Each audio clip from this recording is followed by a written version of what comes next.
नमस्कार दोस्तों, गई 6 सितंबर 2020 को एनडीए एनए का एग्जामिनेशन हुआ। आशा करता हूं आप सारे स्टूडेंट्स ने काफी अच्छे तरीके से पेपर सॉल्व किया होगा। आज उसी पेपर के जो क्वेश्चंस थे उन्हीं को आज हम डिस्कस करने वाले हैं। इस लेक्चर में हम देखेंगे history, geography, political science, economics, current affair और जनरल नॉलेज से रिलेटेड जो भी क्वेश्चंस पूछे गए थे वो सारे एग्जामिनेशन में पूछे गए सवालों को आज हम यहां पर डिस्कस करेंगे और जानेंगे कि उनके आंसर क्या है। आइए पहला सवाल देखते हैं 56 नंबर का, जो ज्योग्राफी से रिलेटेड है। Deendayal port is located at. दोस्तों, इस सवाल का जवाब है गुजरात। 1950 में दीनदयाल पोर्ट, इसको कांडला पोर्ट भी कहा जाता है, और गुजरात के run of gulf of Kutch में ये दीनदयाल पोर्ट सिचुएटेड है। तो हमारा आंसर क्या आना चाहिए था? बी।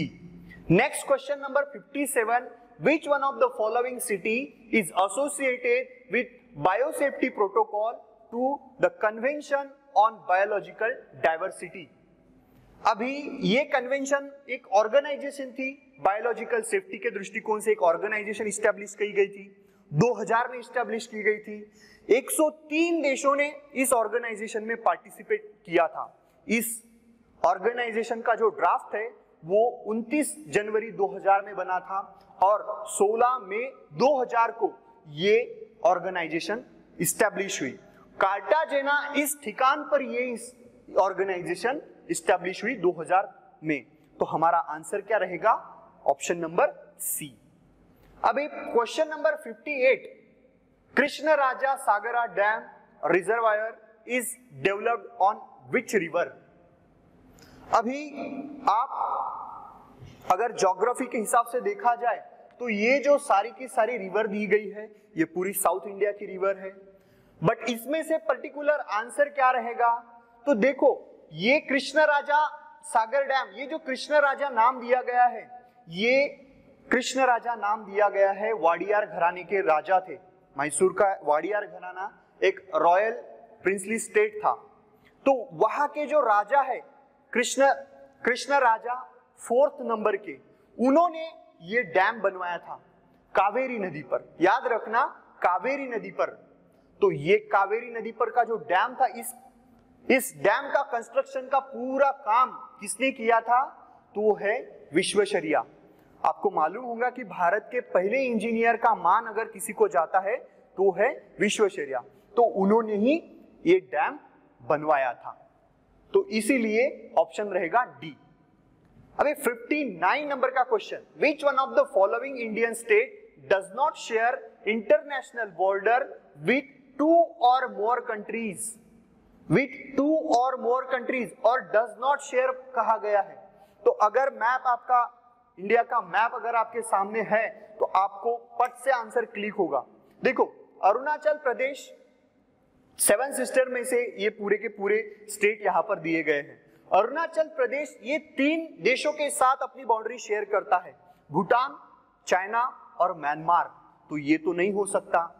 आसाम, ये जो स्टेट है, आसाम स्टेट बांग्लादेश और भूटान से बाउंड्री शेयर करता है। मिजोरम, ये जो स्टेट है, ये बांग्लादेश और म्यांमार से अपनी बाउंड्री शेयर करता है। एकमात्र त्रिपुरा ऐसा राज्य है, भारत में त्रिपुरा ऐसा राज्य है जो सिर्फ एक ही देश के साथ अपनी बाउंड्री शेयर करता है। कौन से देश के साथ? बांग्लादेश के साथ। तो हमारा आंसर क्या रहेगा? डी। नेक्स्ट क्वेश्चन देखते हैं। According to the census of India 2011, which among the following is the least populated state in India? Least populated state. अभी बहुत सारे लोगों ने सिक्किम ढूंढा होगा यहाँ पर, बट सिक्किम नहीं है। तो यहाँ पर आपको ये पूरे जो स्टेट दिए गए हैं उन स्टेट्स में से आपको देखना है कि इन ऑप्शन में से सबसे कम पॉपुलेशन कौन से स्टेट की थी according to the census dot of 2011। देखो दोस्तों, Maharashtra hold second rank in the table of census data in 2011। दूसरे नंबर का स्थान है महाराष्ट्र का। मध्य प्रदेश 6th नंबर की पोजीशन पर है। उसके बाद ओडिशा जो है, ओडिशा है 11 नंबर पे, और 16 नंबर पे है पंजाब, जिसकी लोक संख्या उस समय तकरीबन 3.5 करोड़ के आसपास थी। तो हमारा आंसर क्या रहेगा? डी, पंजाब ऐसा स्टेट है इन दिए गए ऑप्शन में से जिसका पॉपुलेशन लीस्ट था according to the census data of 2011।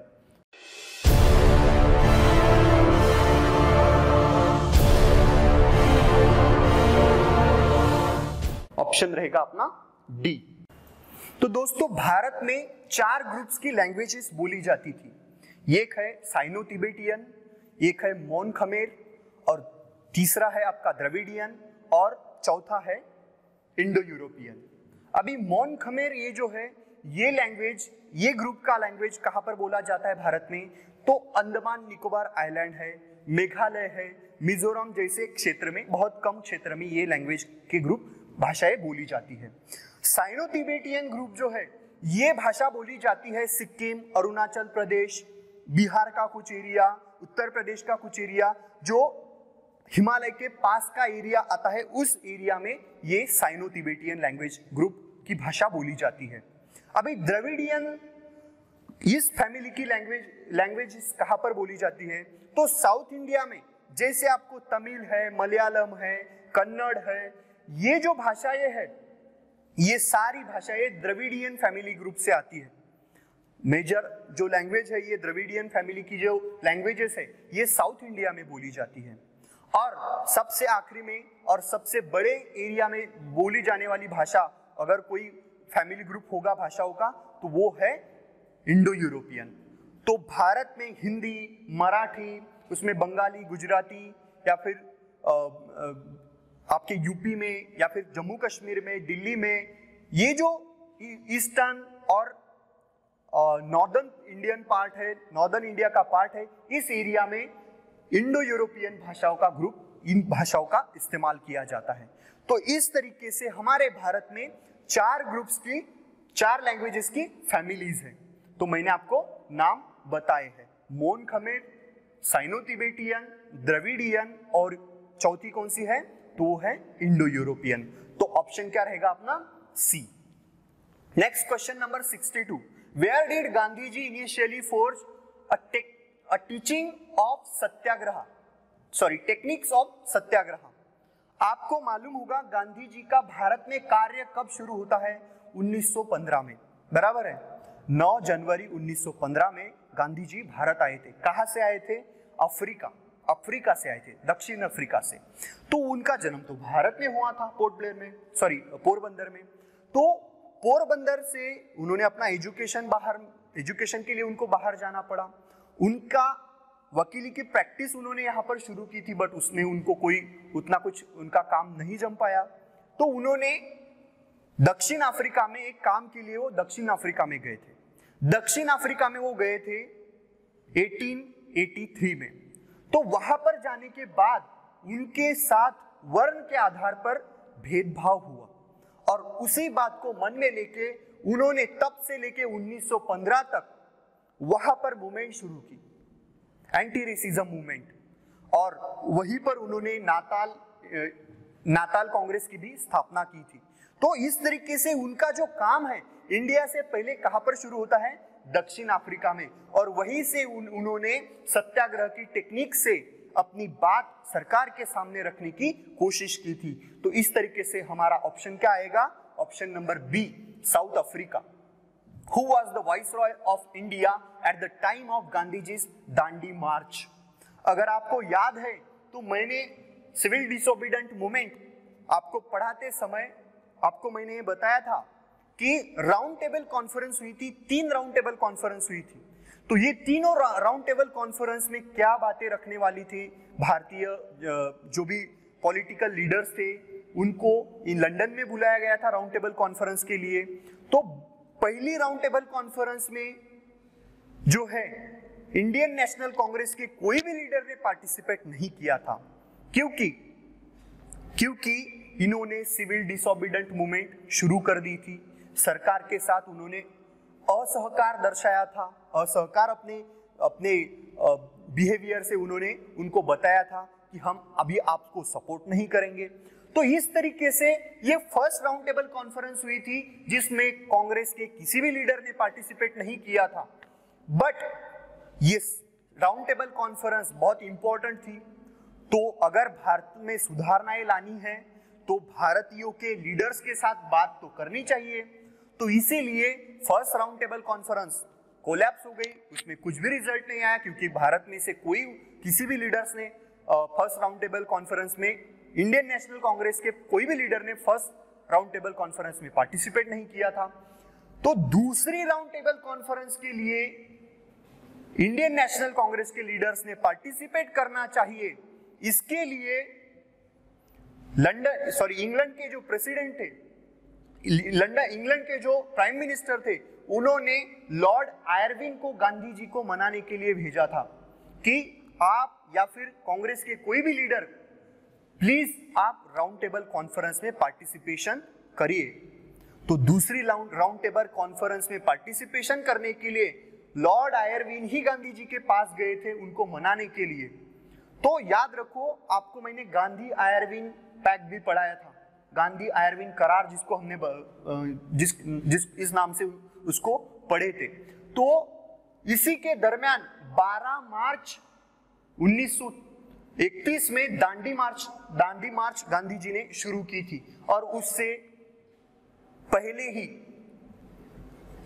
Gandhi ji का और लॉर्ड आयरविन का एक पैक्ट हुआ था, गांधी आयरविन करार। तो इस लॉजिक के आधार पर आप ये बता सकते थे कि ये गांधी जी की जो दांडी मार्च थी, इस समय में भारत में वाइसराय कौन था, तो ये नाम था लॉर्ड आयरविन। ऑप्शन रहता अपना ए। Which one among the following American news magazine was highly skeptical of Gandhiji's Dandi March initially, but within a week completely changes its opinion and saluted him as a saint and statesman? Times magazine ने ये खबर छपवाई थी दांडी मार्च की गांधी जी के बारे में। सबसे पहले उनका रवैया गांधी जी के बारे में अलग था, नजरिया अलग था, बट गांधी जी का जो ढंग था, गांधी जी ने दांडी मार्च से जो बातें सरकार के सामने रखी, वो बातें इनको अच्छी लगी। फिर उन्होंने अपना स्टेटमेंट्स चेंज करवाया और अहिंसा के मार्ग पर चलने वाले गांधी जी का उन्होंने संत और स्टेट्समैन इन शब्दों में वर्णन किया है। कौन सा magazine? Option number C, Times magazine. In which of the following years were passenger trains introduce in England? आपको मालूम है कि स्टीम की लोकोमोशन इंजिन्स, रेलवे के इंजिन्स इंग्लैंड में बनाए गए थे। सबसे पहला स्टीम का लोकोमोटिव इंजन 1812 में बनाया गया। उसके बाद आपको मालूम होगा कि स्टीफनसन नाम के एक साइंटिस्ट ने 1822 में एक नया आविष्कार किया उसमें, और उस इंजन को और पावरफुल बनाया और उसी इंजन को यूज करके 1825 में फर्स्ट पैसेंजर ट्रेन इंग्लैंड में दौड़ी। कब दौड़ी? 1825 में।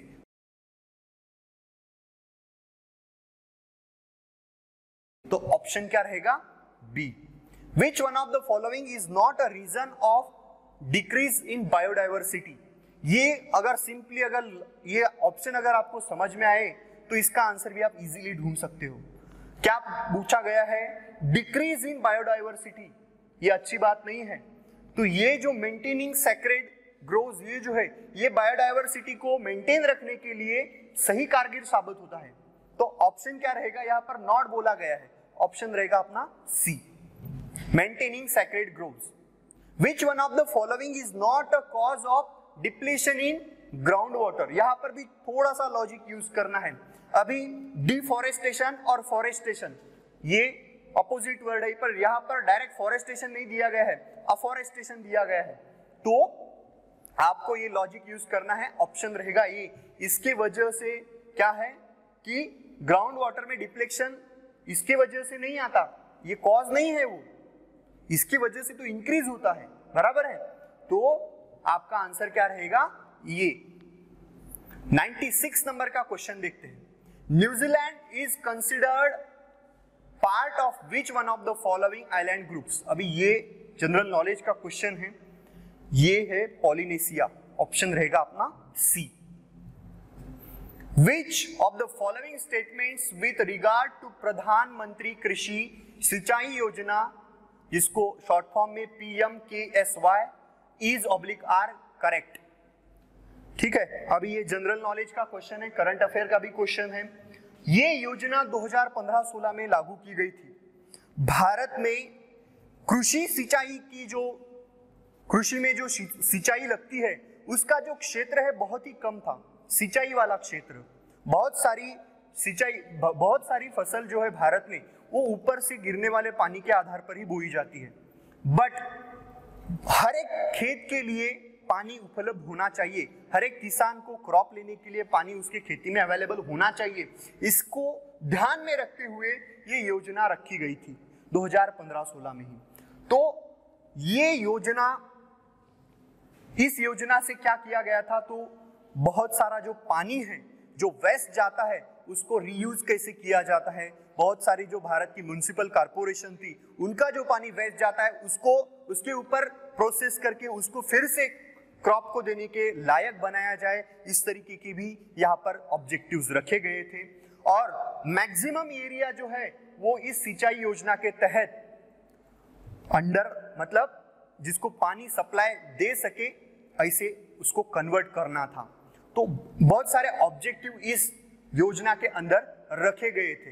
तो ये पहला स्टेटमेंट तो हमारा सही है, जैसे मैंने कहा था 2015-16 में ये योजना लागू की गई। The basic aim of PMKSY is to enhance physical access of water on farm, ये भी सही है जैसे मैंने आपको बताया। One of the aim objective of PMKSY is to achieve convergence of investments in irrigation at the field level, अभी ये भी आपका स्टेटमेंट सही है। तो इस तरीके से आपके तीनों के तीनों स्टेटमेंट सही है इस योजना के। हालांकि बहुत सारे नियर अबाउट अगर आप गूगल करोगे तो यहाँ पर इस योजना के तहत 9 से 10 ऑब्जेक्टिव्स रखे गए थे सामने, तो ये तीनों के तीनों उसमें आते हैं। ये योजना 2015-16 में लागू की गई थी, तो ऑप्शन रहेगा अपना डी। 98 नंबर का question, according to the article 79 of the constitution of India which of the following is oblique are described as a part of parliament of India. ये क्वेश्चन थोड़ा सा आप में से बहुत सारे लोगों ने यहां पर क्या गलती की है मुझे मालूम नहीं, बट अगर आपको याद है मैंने आपको ये पढ़ाया था, बड़ा ही सिंपल सवाल है।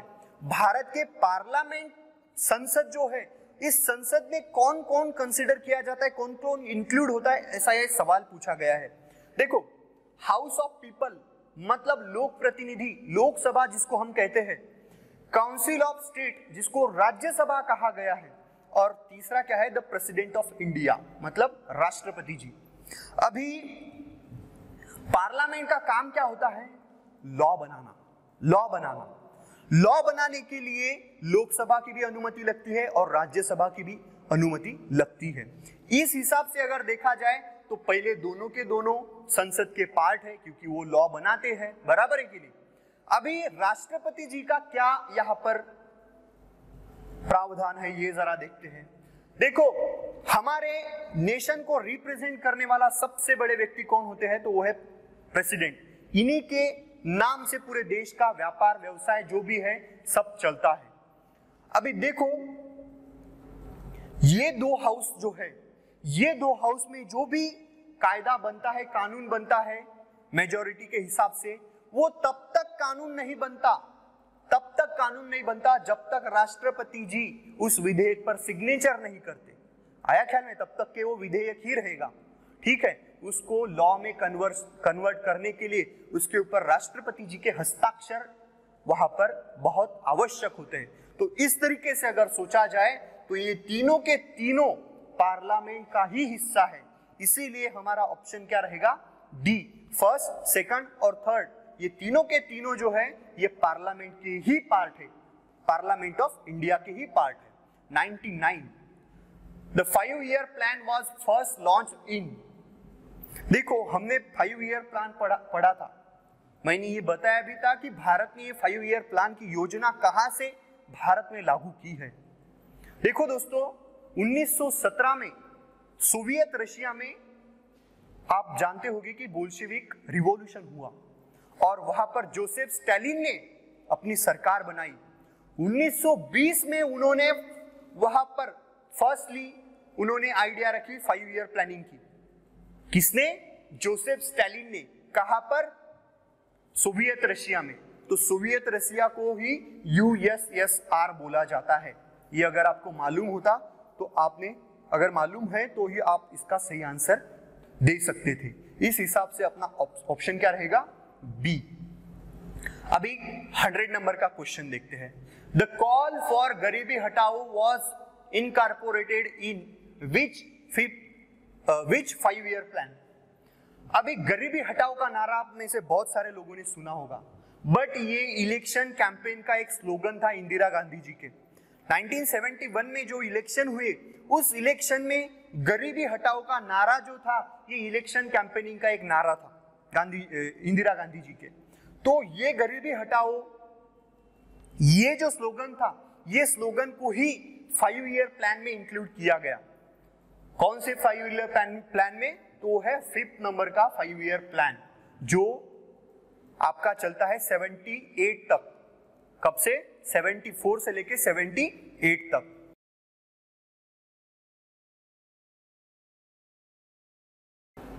अगला क्वेश्चन दोस्तों पॉलिटिकल साइंस से है।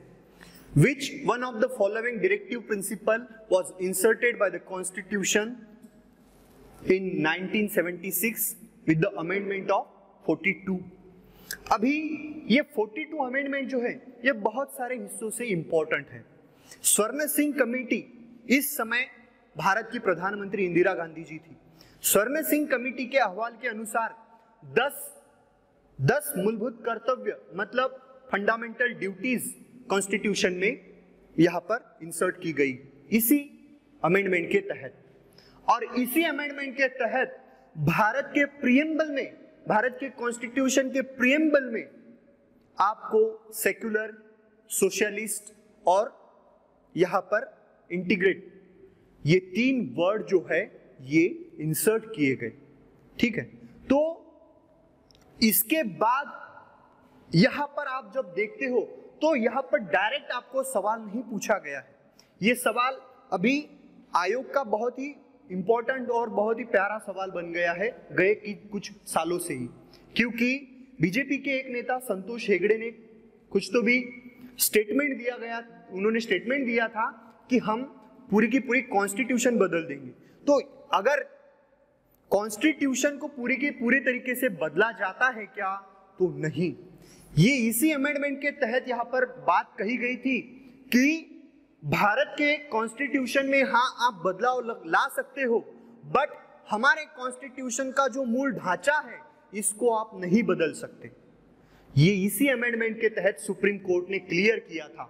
तो यहां पर आप देख पाओगे कि equal justice and free legal add, ये जो मैंने बताया था कि हमारे प्रीएम्बल में सेक्युलर, इंटीग्रेटेड और सोशलिस्ट, ये 3 वर्ड इंसर्ट किए गए थे। और इस पूरी अमेंडमेंट को अगर देखा गया तो ये ऑप्शन बी जो है ये हमारा आंसर बनता है, equal justice and free legal aid. तो हमारा ऑप्शन क्या बनेगा 102 क्वेश्चन नंबर का? ऑप्शन रहेगा B. Question number 103, a common high court for 2 और more states can be established by. देखो ये आंसर है, ये लॉ पास करना पड़ता है पार्लियामेंट को। पार्लियामेंट मतलब पार्लियामेंट में कौन कौन आता है ये भी हमने देखा है। अभी कॉन्स्टिट्यूशन की आर्टिकल नंबर 214 के अनुसार हर एक राज्य में एक हाई कोर्ट होना चाहिए, ऐसी बात कही गई है। बट अगर कोई राज्य अगर बहुत ही छोटा है, ठीक है, कोई बड़े से राज्य के पास अगर छोटा कोई राज्य है, तो उस छोटे से राज्य के लिए सेपरेट हाई कोर्ट बनाने से बेहतर है कि वो छोटे से स्टेट को किसी बड़े स्टेट्स में इंक्लूड किया जाए, दोनों की एक कॉमन ही हाई कोर्ट बनाई जाए या फिर दो छोटे छोटे राज्यों की एक कॉमन हाई कोर्ट बनाई जाए। अभी ये ज्योग्राफिकली देखा जाता है, अभी गोवा है तो उसकी सिक्किम के साथ हाई कोर्ट नहीं बनाई जाती है, गोवा है तो फिर महाराष्ट्र के साथ, ऐसे ज्योग्राफिकली भी यहाँ पर सोचा जाता है। तो इस तरीके से जो है ये अधिकार जो है ये पार्लियामेंट को होता है कि कौन से राज्य के लिए कॉमन हाई कोर्ट बनाया जाए, तो ये पार्लियामेंट का लॉ तय करता है। तो ऑप्शन क्या रहेगा अपना? ऑप्शन रहेगा ए।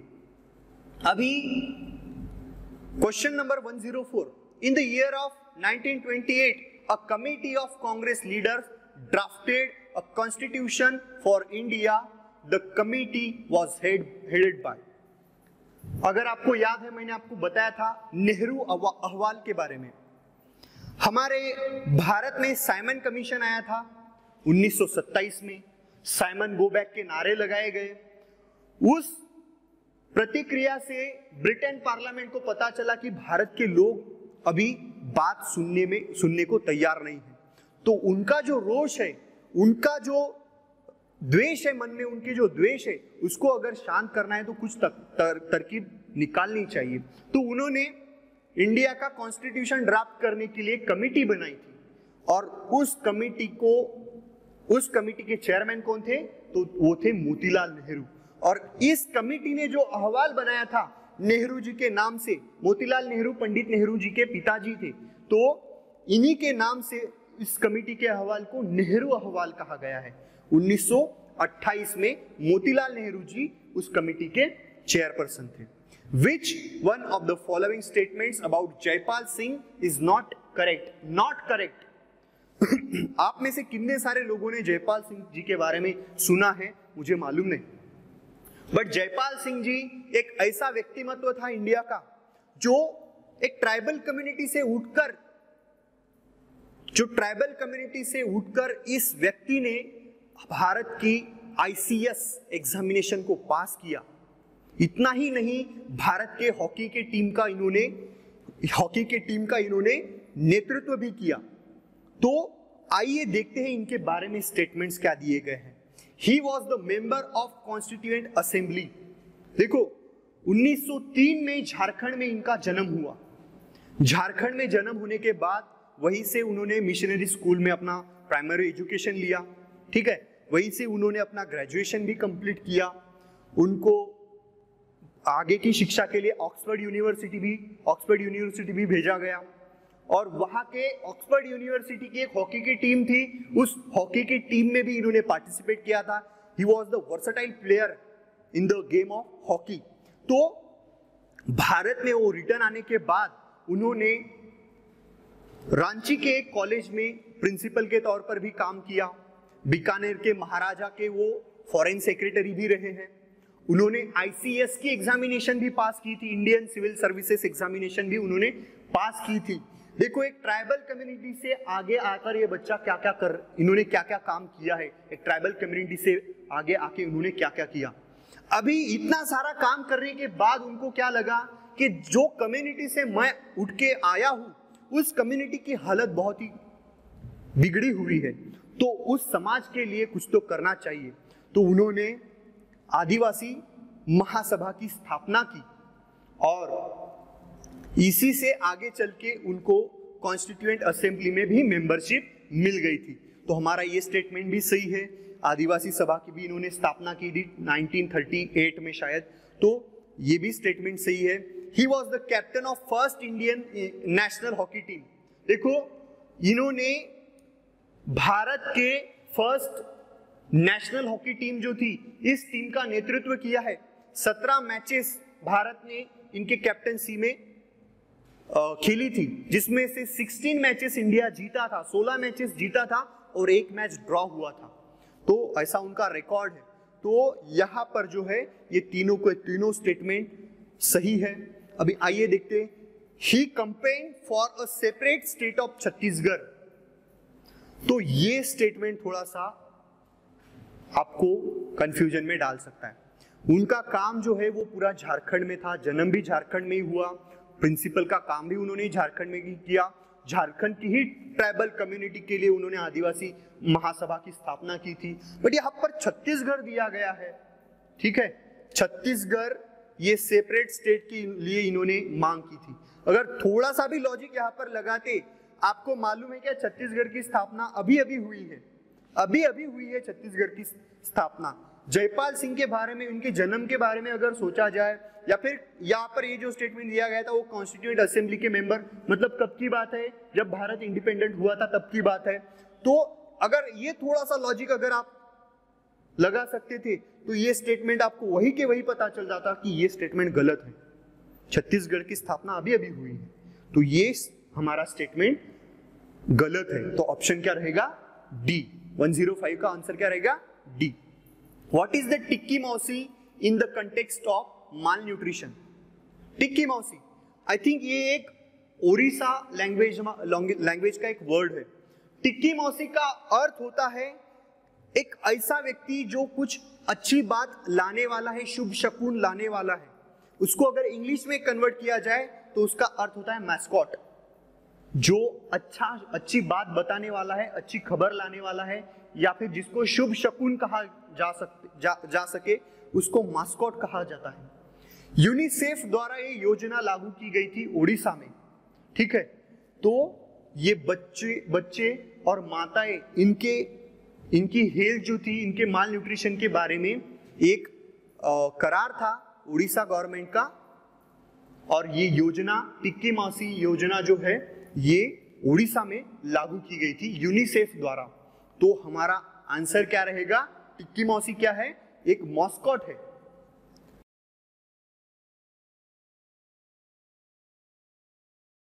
ऑप्शन रहेगा अपना B. Which one of the following was the theme of world tourism day 2019? 2019 देखो, इस टूरिज्म डे को किसने होस्ट किया था 2019 में? तो इंडिया ने होस्ट किया था। टूरिज्म डे कब होता है? 27 सितंबर को टूरिज्म डे होता है, तो ठीक है, और भारत ने इसको होस्ट किया था। तो इस टूरिज्म डे की थीम क्या थी, टैगलाइन क्या थी?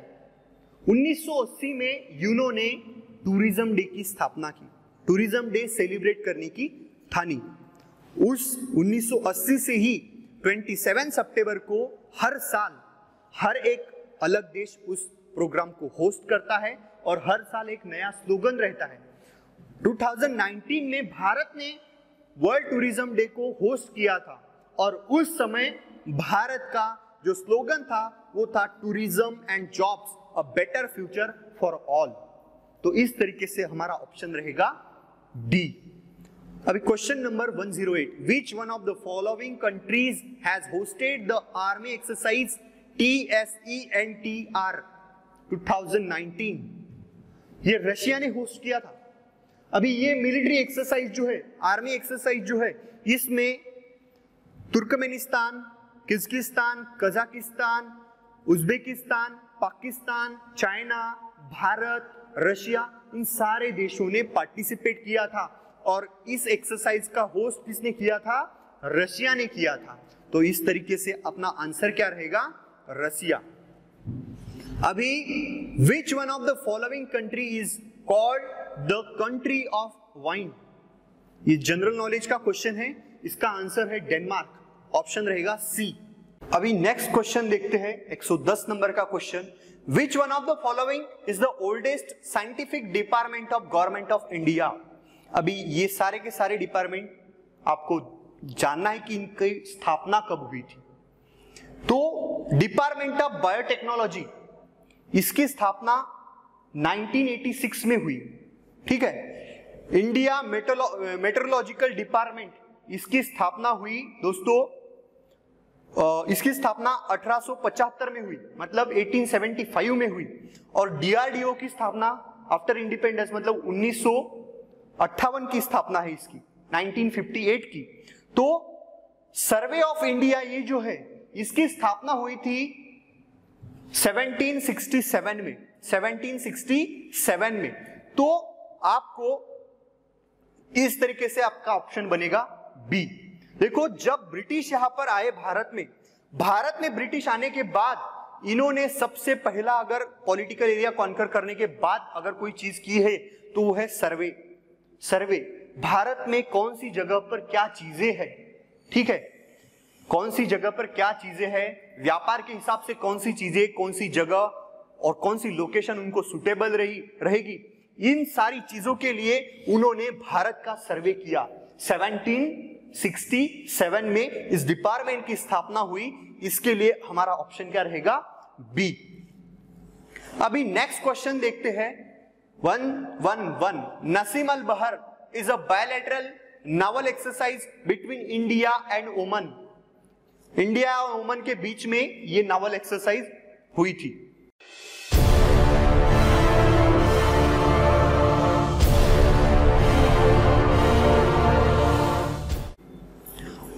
अभी question number 112। Koneru Humpy excel in which of the following sports.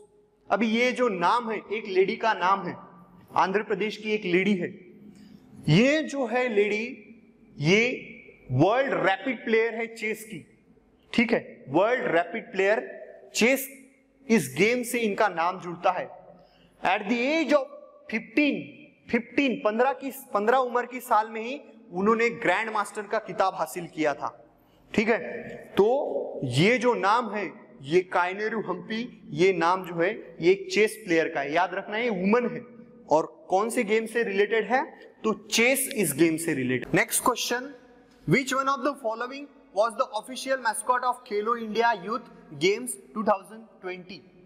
2019 में ही भारत सरकार के जो भी खेल मंत्री है राज्यवर्धन सिंह राठौड़, इन्होंने इसका इनॉग्रेशन किया था।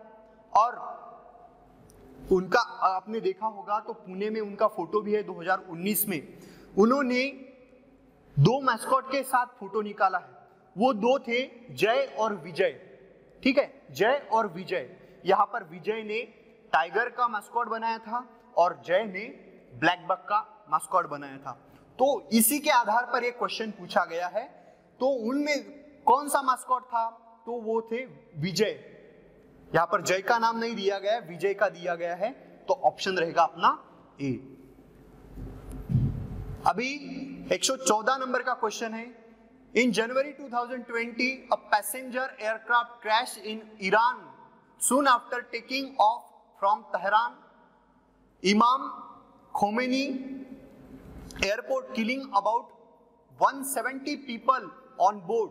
The airplane belongs to ऐसा क्वेश्चन पूछा गया है। देखो दोस्तों, आपको लगता होगा कि ये सवाल क्यों पूछा गया है। आपको अगर वर्ल्ड की अभी की सिचुएशन मालूम है, वर्ल्ड के पॉलिटिक्स की अभी की सिचुएशन मालूम है, तो ईरान और अमेरिका के संबंध उतने कुछ अच्छे नहीं चल रहे हैं, ठीक है। तो इसी घटना के कारण 170 लोगों की इस प्लेन क्रैश में मौत हो गई थी। और इसी घटना के कारण ईरान और अमेरिका में संबंध बिगड़ गए थे। उस समय डर भी ये लगने लगा था कि शायद तीसरा वर्ल्ड वॉर शुरू हो गया है, ठीक है। बट सिचुएशन अभी तो थोड़ी सी ठंडी है। तो ये इसीलिए इंपॉर्टेंट बनता है क्वेश्चन। तो यहां पर पूछा क्या गया है कि वो क्रैश हुआ जो एरोप्लेन था वो कौन से देश से बिलोंग करता है? तो कौन से? तो यूक्रेन इंटरनेशनल एयरलाइन से बिलोंग करता है। तो ऑप्शन रहेगा अपना बी। Next question 115।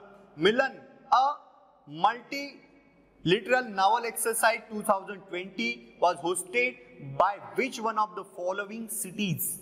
ये इंडिया ने होस्ट की थी, ठीक है। 2020 में ये मार्च के 2020 में ये एक्सरसाइज होने वाली थी।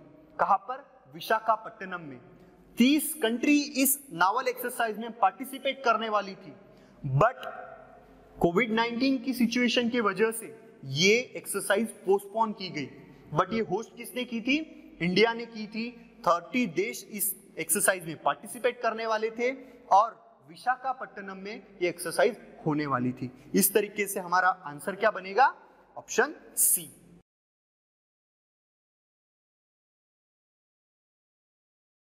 अभी 131 नंबर का क्वेश्चन देखते हैं। The Panama canal open in 1914, links between which two ocean? तो आंसर है Atlantic ocean and Pacific ocean. अगर आपको मालूम है तो ये पैनामा कैनल जो है ये सुएज कैनल के बाद दूसरा ऐसा कैनल है जो स्ट्रेटेजिक पॉइंट ऑफ वे से बड़ा ही इंपॉर्टेंट है। अगर इस पैनामा कैनल के बारे में अगर देखा जाए तो नियर अबाउट 6000 किलोमीटर का डिस्टेंस कम होता है अमेरिका और यूरोप के बीच में, ठीक है।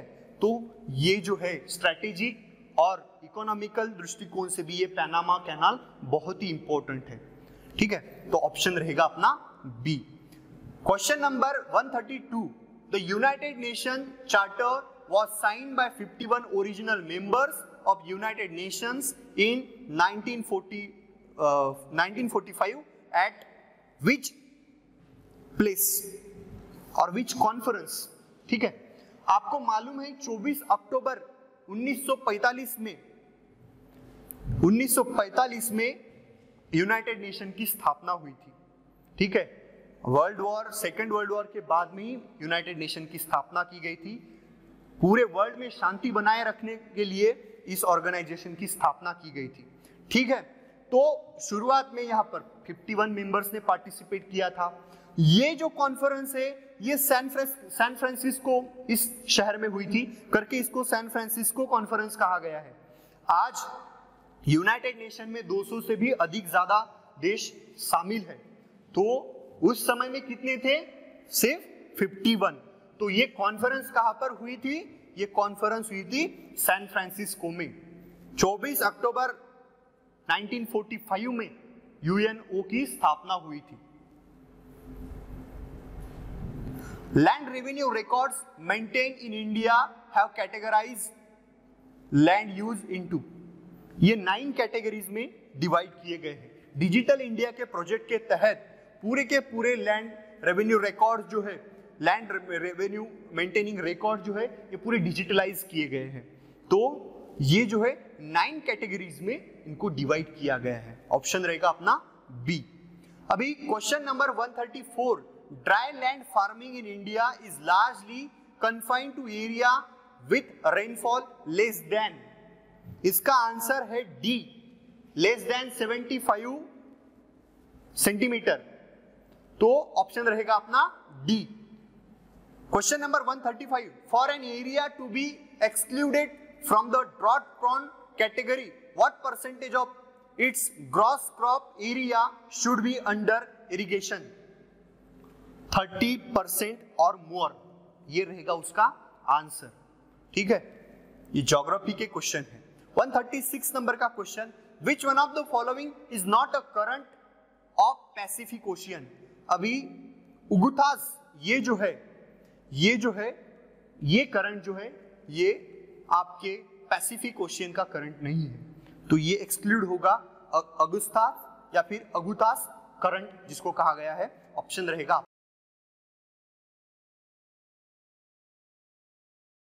अपना C. The duration of monsoon in India extend for an average period, average period बताया गया है।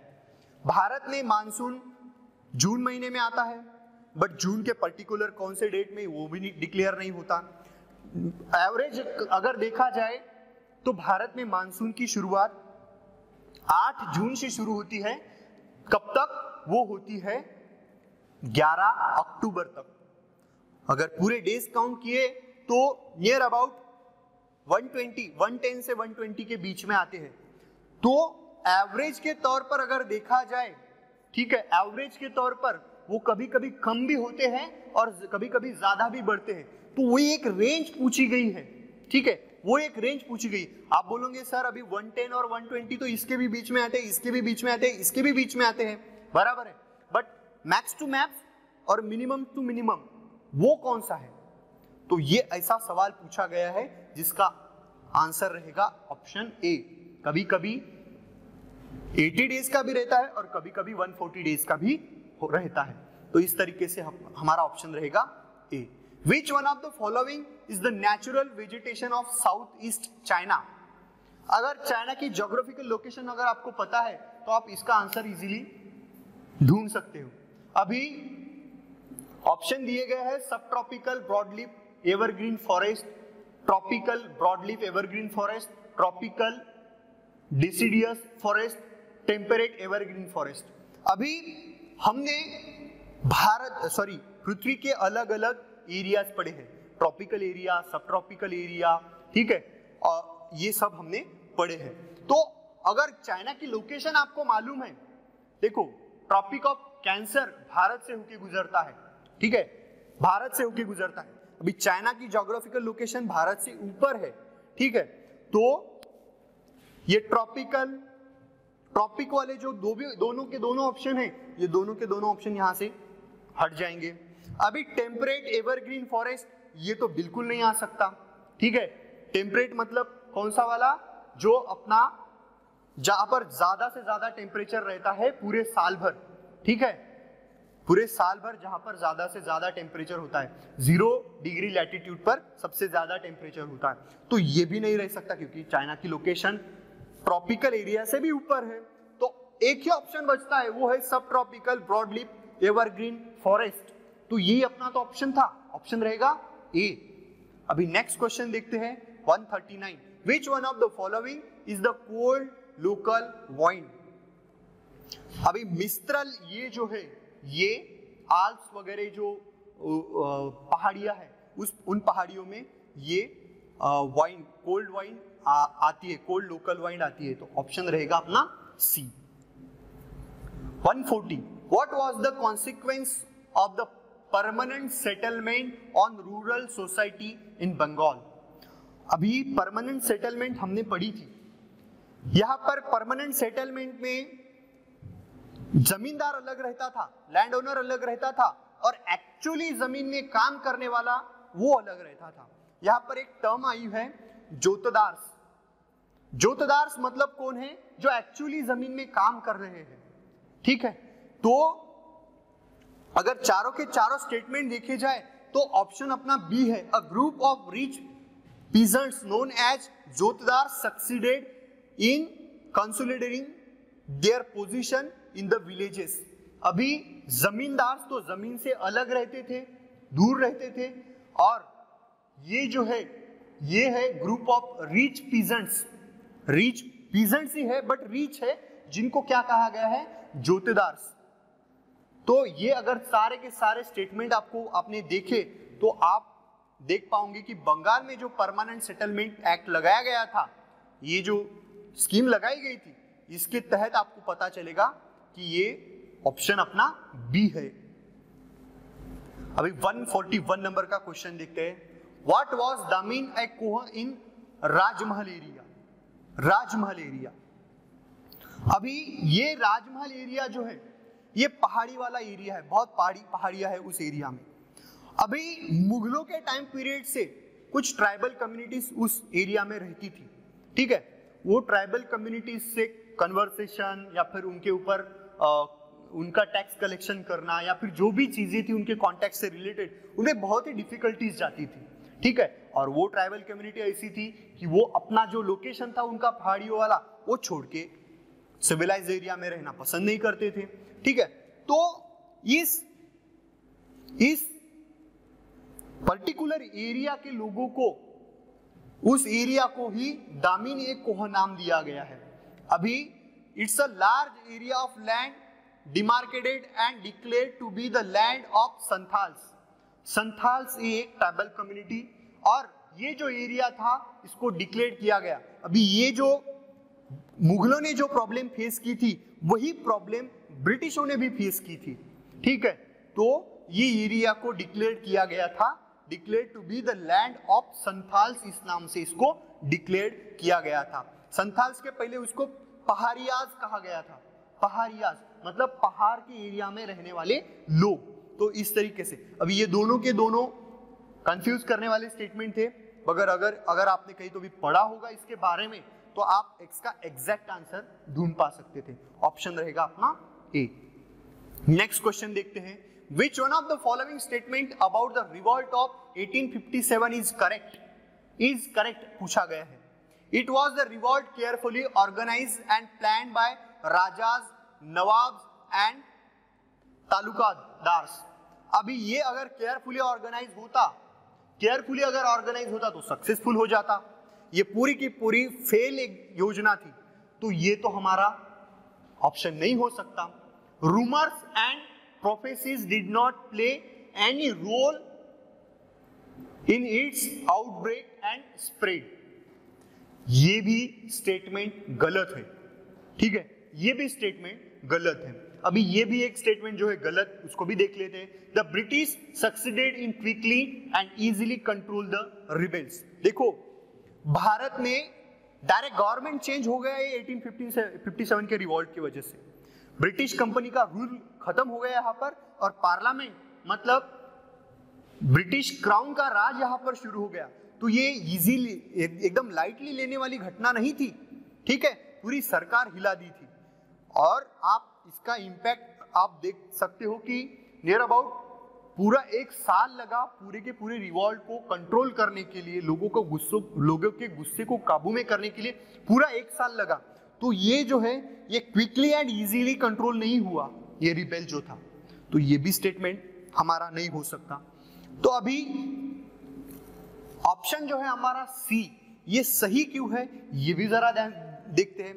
The rebel proclamation in 1857 repeatedly appealed to all sections of the population irrespective of their caste and creed।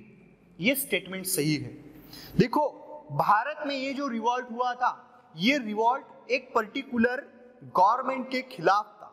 इनको मालूम था कि हमें ब्रिटिशों को यहां से भगाना है, ठीक है। हालांकि उनकी डेमोक्रेसी की यहां पर बातें नहीं चल रही थी उस समय में, डेमोक्रेसी लाई जाए या फिर लोगों का राज होना चाहिए, ऐसे कुछ नहीं था, उनका कोई एम नहीं था ऐसा।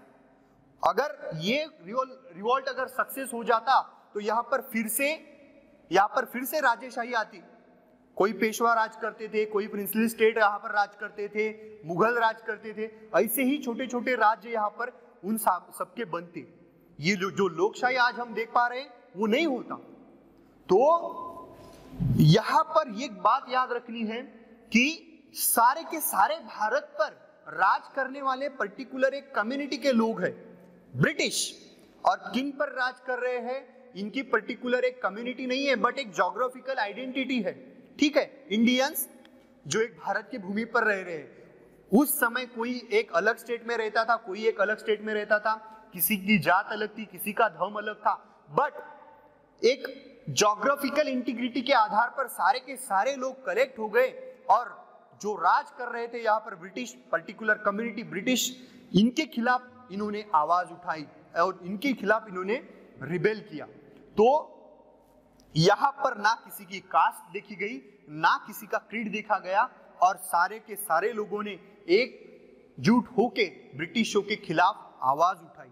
हालांकि ये सारे के सारे लोग नहीं थे, बट यहाँ पर कास्ट क्रीड ध्यान में रखी नहीं गई थी। यहाँ पर हिंदू भी थे, मुसलमान भी थे, सिख भी थे, ठीक है, बौद्ध जैन भी थे, इन्होंने सबने मिलके, आदिवासी भी थे, इन सबने मिलके इस रिवॉल्ट में पार्टिसिपेट किया था। तो इसका ऑप्शन क्या रहेगा?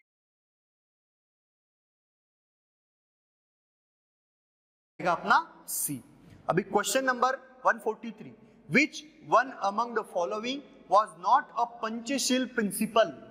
हमने ये पढ़ा था, अगर आपको याद है, पंचशील ये एक पीसफुल ट्रीटी थी दोनों के, चाइना और इंडिया के बीच में।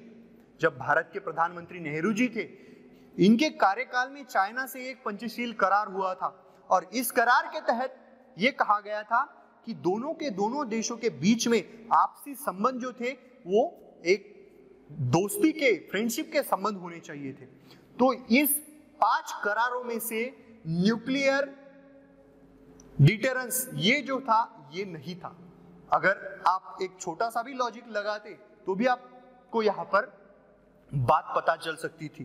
तो ऑप्शन रहेगा अपना सी।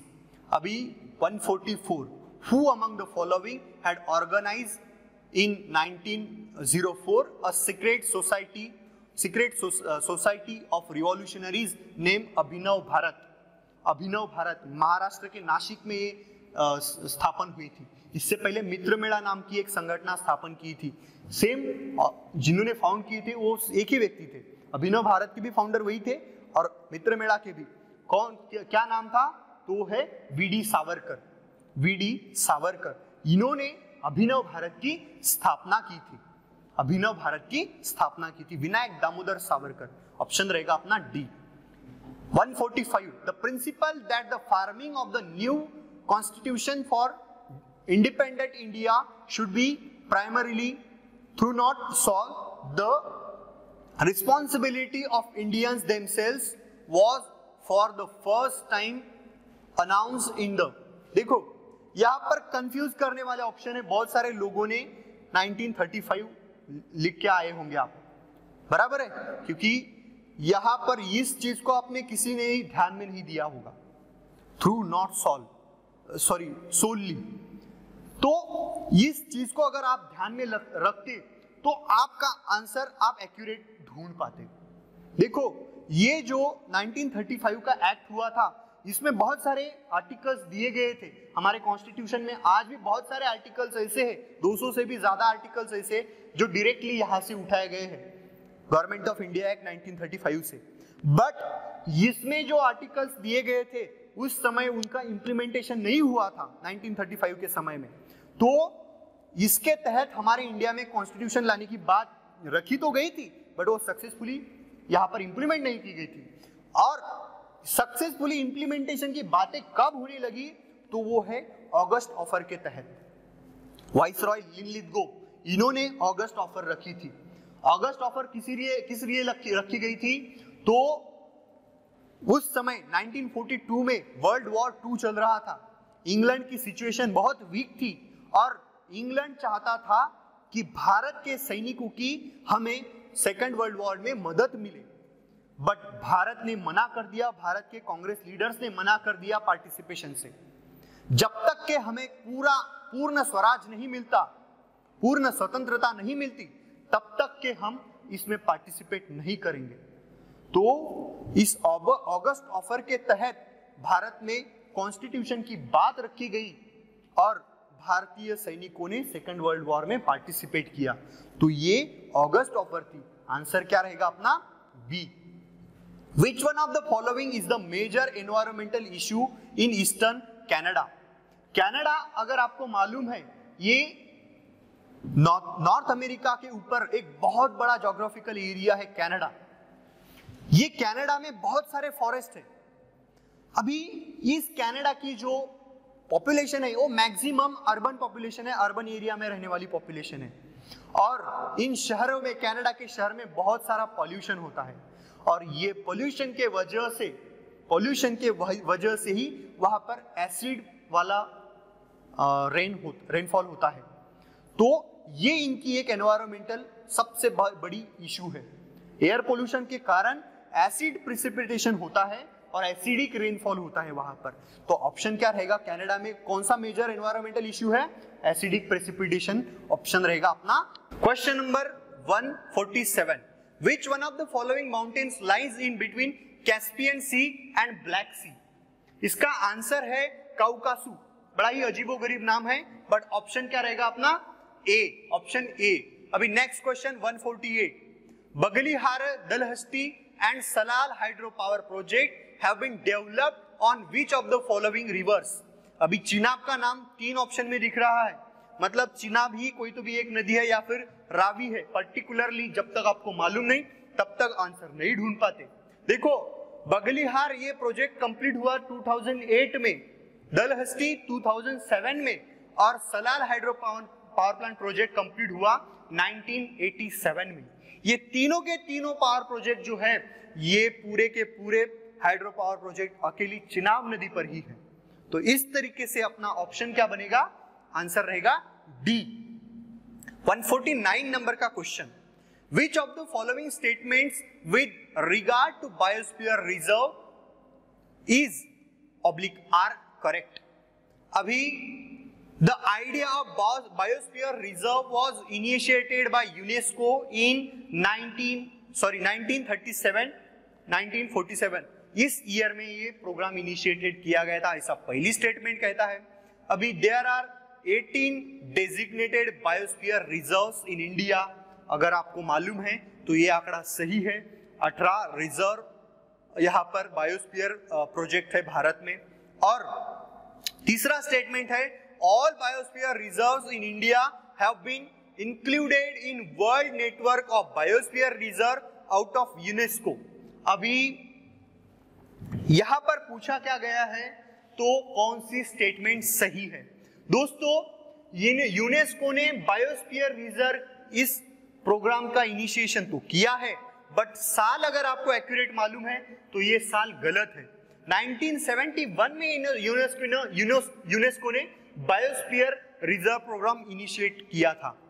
अभी भारत में जो है 18 डेजिग्नेटेड बायोस्फीयर रिजर्व प्लांट्स और भारत में है। अभी ये जो 18 डेजिग्नेटेड बायोस्फीयर एरियाज है, इसमें से सिर्फ 9 बायोस्फीयर रिजर्व्स को ही यूनेस्को ने वर्ल्ड नेटवर्क में ऐड किया है। तो तीसरा जो स्टेटमेंट है ये क्या बोलता है? ऑल बायोस्फीयर रिजर्व्स, तो ये तो गलत बन जाएगा। अभी इसकी स्थापना जो है फाउंडेशन 1971 में हुआ था, तो ये भी स्टेटमेंट गलत है। भारत में 18 डेजिग्नेटेड बायोस्फीयर रिजर्वायर्स है, तो ये जो है ये स्टेटमेंट हमारा सही बनेगा। क्वेश्चन में पूछा गया है कौन से करेक्ट है, तो ये दो गलत है, तो ये एक ही बचता है जो करेक्ट है। इसकी वजह से अपना ऑप्शन क्या बनेगा? ऑप्शन आएगा बी, ओनली सेकंड। लास्ट वाला क्वेश्चन है which one of the following countries does not have direct access to sea. अभी सीरिया ये जो है ये आपका मेडिटेरियन सी से लग के हुए है। जॉर्डन ये जो है ये अपनी बाउंड्री रेड सी से शेयर करता है, और अजरबैजान ये जो है ये अपनी बाउंड्री शेयर करता है कैस्पियन सी से। बट यहां पर अर्मेनिया एक ऐसा कंट्री दिया गया है जो किसी भी सी या फिर ओशियन से लग के नहीं है, तो ऑप्शन अपना क्या बनेगा? ऑप्शन रहेगा डी। ठीक है, इस तरीके से हमने पूरे political science, history, geography, economy, current affair, general knowledge, इनके आधार पर जो भी क्वेश्चंस एनडीए एनए एग्जामिनेशन 2020 में पूछे गए थे वो सारे हमने डिस्कस किए हैं। तो अगर पूरा वीडियो देखा है तो जरूर आपने ये पूरा नोटिस किया होगा कि कौन सा आंसर सही है, कौन सा गलत है, क्या करेक्शन थी, क्या मालूम नहीं था, क्या मालूम हुआ, ये सारी चीजें।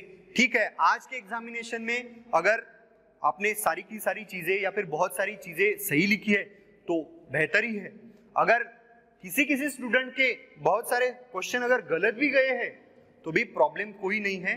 बस आगे आने वाली एग्जामिनेशन के लिए ये सारी चीजें इस तरीके से अपने को पूरी इंफॉर्मेशन याद रखनी पड़ेगी। ठीक है, करंट इवेंट्स कौन सी है? देखो, मैक्सिमम करंट इवेंट्स जो थी वो 2019 और 20 से पूछी गई थी। मिलिट्री डिफेंस एक्सरसाइज, जो कॉमन डिफेंस एक्सरसाइज होती है, उसके आधार पर बहुत सारे क्वेश्चन पूछे गए थे। 5 ईयर प्लानिंग के आधार पर क्वेश्चन पूछे गए थे। हिस्ट्री के आधार पर ज्यादा क्वेश्चन पूछे नहीं गए थे, बट मॉडर्न इंडियन हिस्ट्री में आए जो भी क्वेश्चन पूछे गए थे वो सारे के सारे हमने डिस्कस किए थे। ज्योग्राफी के ऐसे कुछ क्वेश्चन आए थे जो ज्योग्राफिकल लोकेशन के आधार पर पूछे गए थे, तो उसके लिए आपको मैप ध्यान में रखना पड़ेगा। तो इस तरीके से सारी चीजें आपको ध्यान में रख के क्वेश्चन प्रिपेयर करना है। यूएनओ की स्थापना, उसमें से अलग अलग कमिटी, कौन से देश ने किस प्रोग्राम को होस्ट किया, कौन से साल में होस्ट किया, किस तरीके का स्लोगन रहा था, ठीक है, ऑब्जेक्टिव्स क्या थे, तो ये सारी चीजें भी आपको आगे आने वाली एग्जामिनेशन में उसी तरीके से प्रिपरेशन करके खुद को प्रिपेयर करना है। आशा करता हूं आप इससे आगे इसी तरीके का प्रिपरेशन करते रहे हों। ठीक है, थैंक यू।